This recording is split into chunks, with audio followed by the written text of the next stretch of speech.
All right, let's dive into something truly monumental today.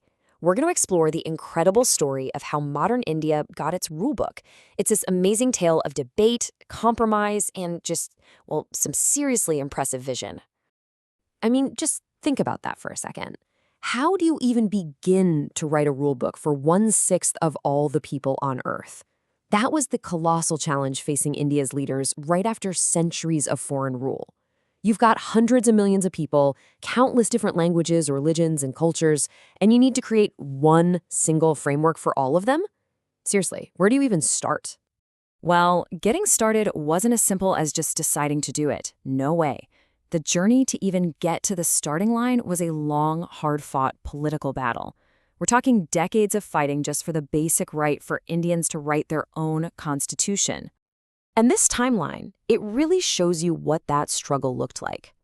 This wasn't some quick decision. I mean, look at that. From the very first time M.N. Roy formally proposed the idea, all the way to the cabinet mission plan finally giving the green light, that's a 12-year gap. 12 years of pushing and pushing just to be allowed to start the race. Okay, so the light is finally green, but now comes the next massive challenge. Who's actually going to build this thing? Who are the architects you pick to design the entire future of a new nation?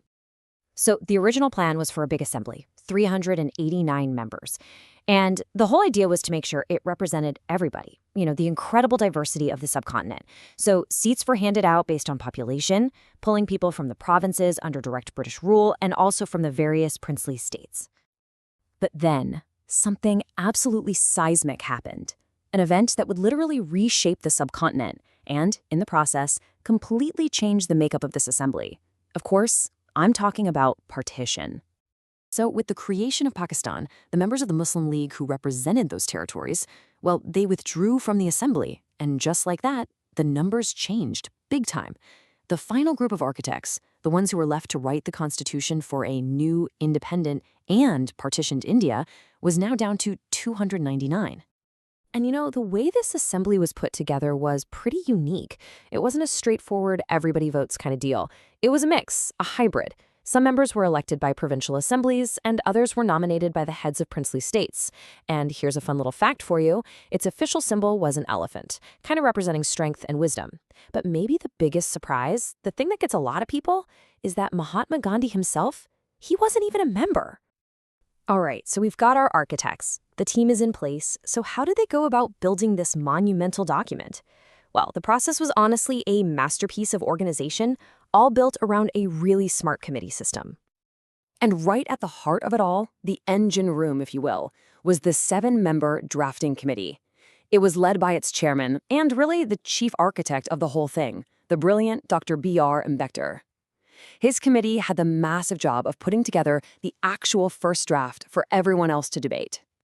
Look, you can't build something this massive with just one team, right? To handle a task this huge, they had to break it down. They set up all these specialized committees to focus on different parts of the Constitution. And you had the absolute titans of the era, Nehru, Patel, Prasad, and Ambedkar, each one sharing a key group, bringing their A game to their specific piece of the puzzle. And this whole thing, this entire structure, wasn't built randomly. It was based on a master blueprint. That blueprint was the Historic Objectives Resolution put forward by Jawaharlal Nehru.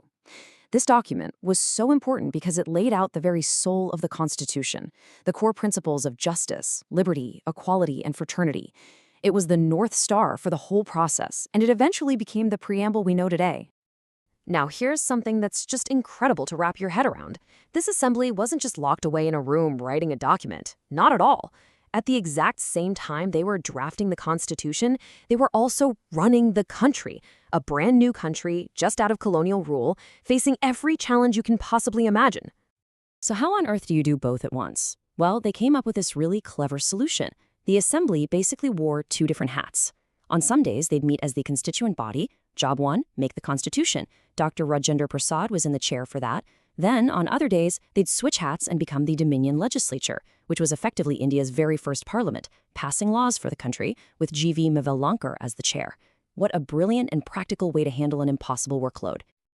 And while they were wearing their parliament hat, they made some other huge calls that still define India. They're the ones who adopted the tricolor flag we all know. They chose the national anthem. And yep, they also elected the country's very first president, all while writing the Constitution. Just amazing. So after all that work, I mean, just imagine the sheer effort, the countless hours of debate, going over every single amendment. The final structure was ready. This long, incredibly difficult process was finally coming to its historic end. 2 years, 11 months, and 18 days. Let that sink in for a moment. That's how long it took. They went through 11 marathon sessions, meticulously picking apart and debating every single clause. And what did they get for all that effort? Oh, just the world's longest written constitution. No big deal. And on November 26th, 1949, that was it. The job was done. The final draft of the Constitution was officially passed and adopted by the Assembly. It's a date we now celebrate in India as Constitution Day. But hold on. Even though the document was adopted and a few parts like citizenship kicked in right away, the whole thing wasn't switched on just yet. The nation actually waited for a different date, a more historically significant day, for the grand opening, so to speak. So that begs the question, right? Why January 26th, 1950? Why that specific date to launch the Republic of India? Why not just use the day it was adopted? What was so special about January 26th? Well, the answer is all about symbolism, and it's a really powerful one. They picked that date to honor January 26th, 1930. That was the day 20 years earlier when freedom fighters had first declared Purna Swaraj, or complete independence. By choosing that date, they were tying the new republic directly back to a pivotal, heroic moment in the freedom struggle. And just as a final detail on this incredible journey, there's one thing that is just mind-blowing. The original document, the one that now governs over 1 billion people, wasn't printed, it wasn't typed, it was literally a work of art. The whole thing was painstakingly handwritten in beautiful calligraphy with gorgeous decorations drawn in by artists. Which kind of leaves us with one final thought, doesn't it? That original handwritten masterpiece was a fixed object. But the Constitution itself, it's a living, breathing document. It's been amended over 100 times.